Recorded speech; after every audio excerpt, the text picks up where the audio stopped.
What's going on, everyone? Mike Kadlick, Taylor Kyles here for CLNS Media inside of Gillette Stadium as the Patriots are getting ready to take on the New York Giants here. Monday Night Football closing out Week 13 in the NFL. We are here for a Patriots Daily Pregame show, taking you up through inactives, find out who's in, who's out for this Patriots team, and give a little preview for what is what should be rather a fun one here tonight at Gillette, Taylor. So before we get into it, I know we'll have to we want to talk about if Patriots potentially be on upset alert, some injuries that we have to get to before inactives come out at 6:45, just a little bit over or under 15 minutes from now. But just want to get your thoughts, general vibes coming into the stadium. The second Patriots primetime game in a row here as they try to win their 10th game in a row on the slate. What do you think? How does it feel right now in the stadium? And you ready to go? What's going on? I'm pumped up. Now, it is still kind of early, so it's not like a massive crowd. But, I mean, you can look at the lighthouse right behind me. It's red for the throwback, so you can feel there's some magic in the air. We have the ESPN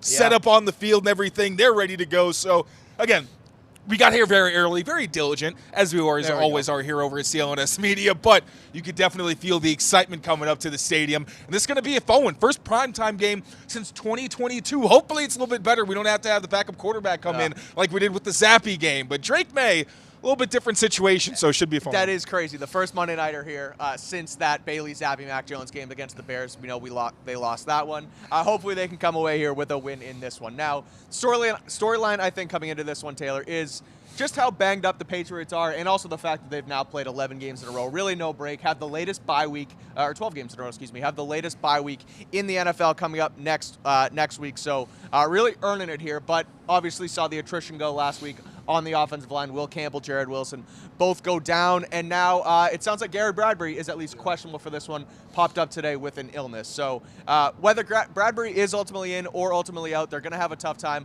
against this Giants front. How do you expect them to handle it? Do you expect them to handle it well, poorly? Is Drake May going to be under complete duress tonight? That feels like, I would say, the number one topic going into this one. So, yeah, the offensive line is the big bugaboo. Already missing Will Campbell and Jared Wilson on the left side, and now you might be missing Garrett Bradbury, who came down with an illness. Now, Morgan Moses had an illness as well last week, and he missed a few series. Obviously, we have no idea what the illness is, not necessarily a one-to-one situation. But if Garrett Bradbury does have to miss any snaps, that's significant. That's 3 of your 5 offensive linemen that are going to be down on an offensive line that obviously was retooled this offseason. And then Mike Nwunu's been a rock. Morgan Moses has been playing a lot for you, other than obviously last week when he had to miss a series. So it's going to be difficult. But when we asked Josh McDaniels earlier this week about the fact that he's got very different people on the offensive line, specifically Vidarian Lowe and Ben Brown, haven't really worked together. And I asked, is there any accommodation you have to make when you do have 2 guys that don't have a ton of experience or relationship together on the field? And he did say that, I mean, every week we have to make certain accommodations, especially with this defensive line of the Giants, where obviously no Kayvon Thibodeau, but I mean, that's kind of a lucky break because you already have Dexter Lawrence, you have Abdul Carter, you have Brian Burns, who second in the NFL in sacks behind only Myles Garrett and leads the NFL in batted Nobody talks about it really because they're 2-10, but he's been a dominant force on that front line. And because there's so many guys, maybe he's just getting lost in the crowd. I don't know exactly what it is, but Brian Burns is a huge handful. So whatever the case may be, even if you had those 2 rookies on the left side, you were going to have a game plan that revolved around mitigating that Giants defensive line. So that's going to be difficult. But then on the other side of the ball, on the defensive line, not going to have Kyrus Tonga, not going to have obviously Milton Williams, who you missed also last week. And this run defense has shown some cracks. Now, asked Mike Smith, the outside linebackers coach, about the run defense earlier this week. And he mentioned it's important to note what kind of coverages they're playing and what the point is of their defensive game plan, where he said last week they played a lot of man coverage. This is a defense that plays in a lot of 2 high safety shells where they're keeping the box light, trying to defend the pass more so than the run. So we'll see if maybe they feel a little bit differently today. We'll see how much they respect Jackson Dart. But whatever the case may be, you're hoping that they get a fast start to make this Giants offense one-dimensional, because you do not want them having the full complement of this playbook, especially with Mike Kafka in charge, and you really don't know what you're going to get. Trick plays, a little bit of stuff like that, some nonsense, a little gimmicky kind of action there. Already got a lot of RPOs, so we'll see what happens. Definitely dealing with it on both sides of the football there. You mentioned it. Patriots elevated guard Brendan Hymes as well as defensive tackle Jeremiah Farms Jr. from the practice squad today. So you mentioned Kyrus Tonga there. Feels like the vibes are that he's not going to play. Still questionable as of right now. Jared Wilson ruled out. Brendan Schooler also ruled out with this one with the ankle injury. Want to get your thoughts on him and sort of how the special teams will be impacted there in just a second. But the other big news here is that Jackson Dart for the New York Giants is now back. Missed the last 2 games with a concussion. He has been quite the running threat. I believe he's scored a rushing touchdown in all but 1 start he's made this year. He's had 2 and a couple as well. So is a solid passer so far to start his NFL career, but also has been able to get it done on the ground. What do you expect from Jackson Dart? Jameis Winston starting for them in the last couple weeks. Do you think they're better off or worse off with Dart there versus Jameis Winston? And do you think they can handle? I know he's just a rookie, but somebody who has been as dynamic as the young first rounder. It's the dynamic is the word. There's a certain level of unpredictability that Jackson Dart, I think, gives the offense, and obviously the running game and the design quarterback runs, options, things like that, probably going to dial those back because of all the concussions that Jackson Dart's had to deal with. But I don't think he's going to stop scrambling. If there's an opportunity where he feels that he's got to get a first down and he has to do it with his legs, I think you're going to see that happen. And even if he doesn't run, the ability to extend with his legs, those are the things that I think do make him a little bit scarier than Jameis Winston. Also hasn't turned the ball over quite as much. Now, you're hoping this Patriots pass rush can keep him hemmed in the pocket and capitalize on the fact that, kind of like Drake May, he's a guy that's going to hold on to the football, also a guy that is responsible for a lot of his own sacks, hits, and pressures. But we talked about Milton Williams. We talked about Kairos Tonga. Harold Landry is also questionable with a knee injury, and he's already been banged up. So Elijah Ponder is a guy who's been filling in at the edge and getting kind of a bigger role by the week, it seems. But he's had some issues containing the quarterback, even though he has the athleticism to do so. So you're going to need a lot of discipline from that defensive line, especially as you get deeper into the reserves. But the main priority is going to be keeping him in the pocket. And as, Bill Belichick and Bill Parcells, their little isms, GTFB, get the F back, because Jackson Dart has a live arm, again, similar to Drake May, where he can absolutely take the top off. You don't want to let that happen. Want to stay on quarterbacks here. Drake May is the topic of discussion here just about every single day down in Foxboro. Obviously, right now, second in the MVP odds behind only Matthew Stafford, who threw 2 picks yesterday in a LA Rams loss. So potentially a big game tonight, a win. Pad the stat sheet. There we go. Not stat the pad sheet, pad the stat sheet. Same thing. If he does that, he realistically puts himself in quite the solid opportunity to potentially be the MVP frontrunner after 13 weeks of NFL football, obviously heading into this bye week. You mentioned Harold Landry there as well. I don't know why I just brought up Harold Landry. I was going to bring up Landry before Drake May. The cold sinking in. Yeah, hopefully they're a little bit more prepared for this. My hands are going to fall off. We do have 6 minutes until inactives. And that's what I was going to say. That's what I thought about the bye week. Harold Landry is a guy who's going to want this given the knee injury, rest up, what have you. But Drake May, all that stuff I mentioned, MVP frontrunner potentially after tonight. How do you think he'll be able to attack this Giants defense? They have a couple banged-up cornerbacks in the secondary as well. Yeah, first of all, you got to get the ball out on time. I think Josh McDaniels is going to do what he can. Dial-up plays aren't going to put his offense in bad positions. And also, obviously, with the offensive line, you have to account for the fact that they're going to have some mismatches along that front, so you got to get the ball out quick.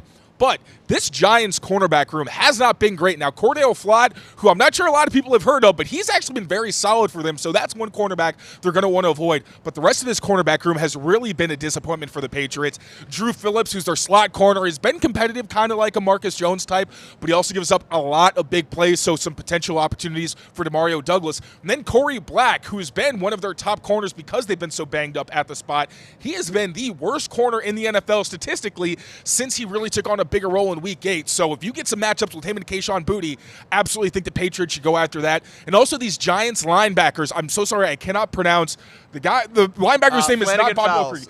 Dennis Flanagan Fowles. Yes, he's been banged up as well. So that weak side linebacker spot, potentially some opportunities for Ramondre Stevenson or Travion Henderson. But I really think that when it comes to the passing game, when you get past the offensive line, there's going to be opportunities, but that front is going to have to get Drake May the opportunities and keep him upright. Inactives for this one coming out in just under 5 minutes here, so we'll keep previewing this one a little bit, react to those as well. But first, I got to tell you guys about our friends over at Prize Picks, because this episode and every episode of Patriots Daily is powered by Prize Picks. It is the holiday season, the best time of year for sports, bowl games, basketball matchups, playoff pushes. It is all happening all at once. And while you and I are out here making decisions every day, like what gifts to buy, what to eat, which games to watch, and more, there is only one place where it feels good to be right, and that is on Prize Picks. They now have a new feature called Early Payouts. If your lineup gets off to a hot start, you may now have the option to cash out those winnings before the game even finishes. You want Drake May?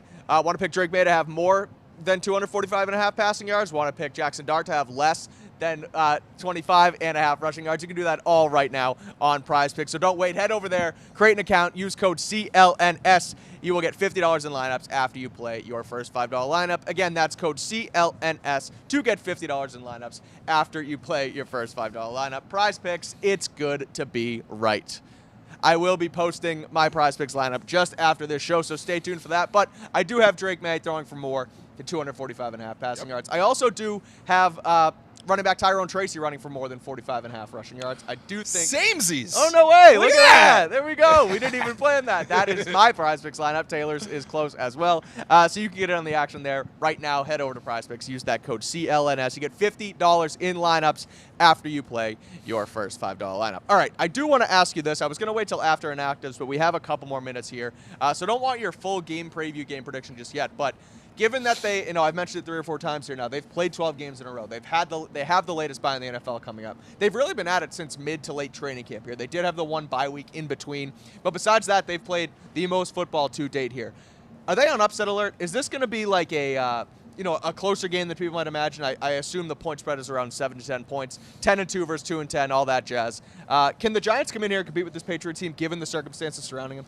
I think so, and it's really because of how banged up they are, especially in the trenches. This is a team that wants to win that way, obviously offensively. I wouldn't say they're winning in the trenches, but at least you have had some more stability with the run game. Not really explosive, but at least you're getting some positive yardage there. But today, I don't really know. It's going to be a big test because Vidarian Lowe isn't the best run blocker, even if he's a solid pass protector for someone who you expect to be a spot starter. And Ben Brown, working with Vidarian Lowe, working with Ben Brown, doesn't have a ton of experience past training camp and past the summer. So we're going to see how they're able to do and whether or not this run game can exploit the worst run defense in the NFL and the New York Giants. They just keep every week, it feels like, hitting these opportunities to beat up on bad run defenses. Haven't been able to really capitalize. We'll see if that changes this week. And then defensively, I just feel like, especially with the run defense, they haven't been terrible, but it just feels like there's a bit of regression that you wonder, are they just tired? Like, is this a team that's made so many games that maybe the regression is just due to, I don't want to say exhaustion necessarily, but the fact that they have been playing a lot of games. So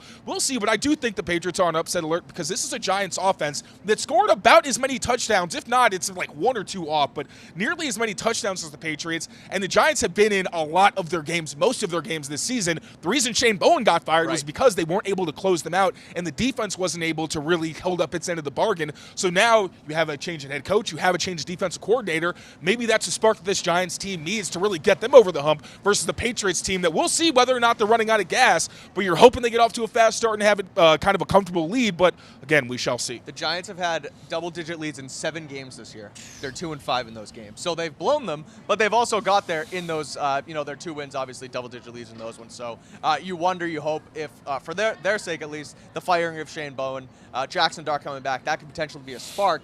But I'm with you. I think the Patriots could definitely be an upset alert here. The fact that the offensive line is beat up, the fact that their run defense has been on the downward swing, and they're banged up on that side of the football as well. Feels like this one could be close as the Patriots enter the bye week. Want to get your thoughts on what the bye week looks like, and then if they do lose this one, how badly potentially, if things can get poor on the back end of the bye week here. But first, we will have inactives come out in just a second. It's 6:45, so I will politely refresh my phone into the camera. You better do it politely, or I want to freak out. Yeah, no, I won't be a jerk about it. Don't worry, I'm not like that. Let's see. Nothing yet.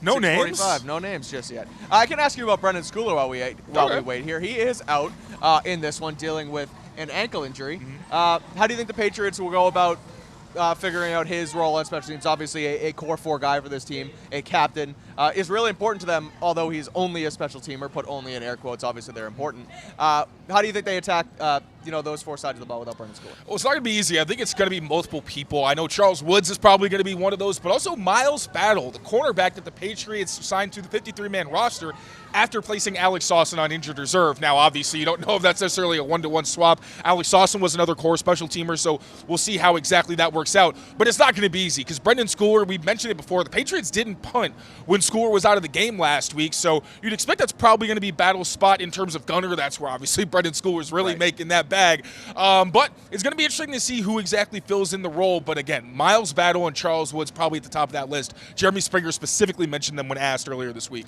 Who do you expect out of the wide receiver room to have the best games? Who leads the Patriots in receivers? I know they've had leading guys in multiple different games here. So who do you think takes the cake tonight? I think it's going to be Stephon Diggs because I do think there's vulnerabilities in the slot. We know he plays there. And also I think, again, that outside cornerback spot, if it's not Cordero Flott, who I think is going to spend most of his time probably against Kayshon Boutte, probably going to be a lot of Stephon Diggs. And I do think this receiver room made impactful plays last week, but they weren't really loud. Nobody that had a crazy monster game. I think that changes today. Did you see we have inactives. I'll ask you that after. Okay, Brendan Schooler, Braden Swinson, Marcus Bryant, Jared Wilson, C.J. Dupree, Kyrus Tonga, Tommy DeVito. So Garrett Wallace is he active? Garrett Bradbury is active. Caden Wallace is also active. Okay. So a lot of options there on the inside with him.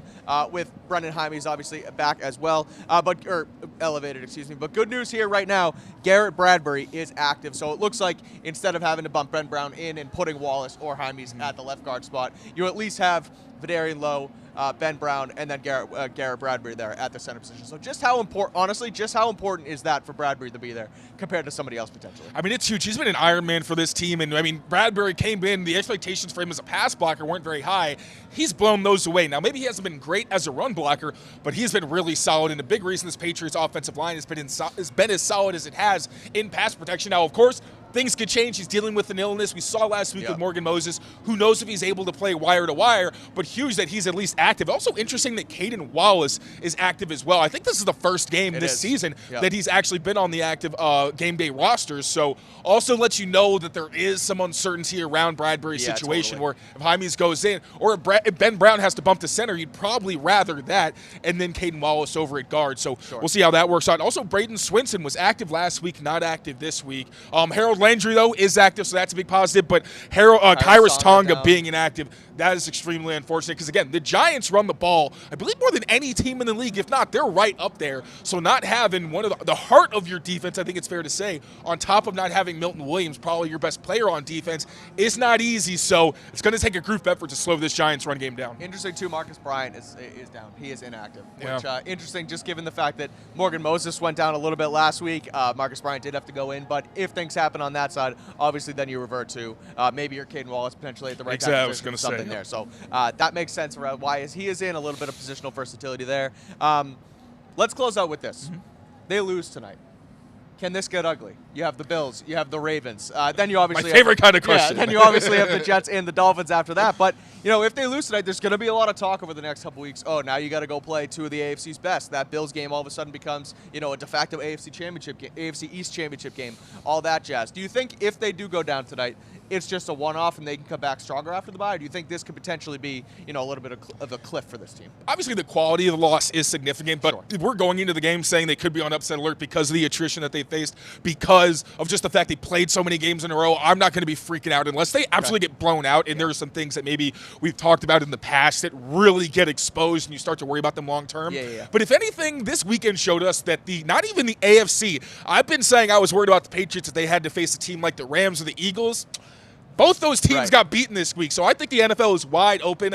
I'm not going to be freaking out if they lose this game because I do feel that on their best day, if the Patriots are healthy, they can compete with anybody in the NFL. So I don't think losing to the Giants when they have so many more opportunities to prove what kind of team they are. I mean, I think they've proven it to this point, but showing who they are after Thanksgiving and down the stretch will be huge. I don't think this game will have a massive impact on that. But again, we shall see. It is the NFL. Can I bother you for a score prediction?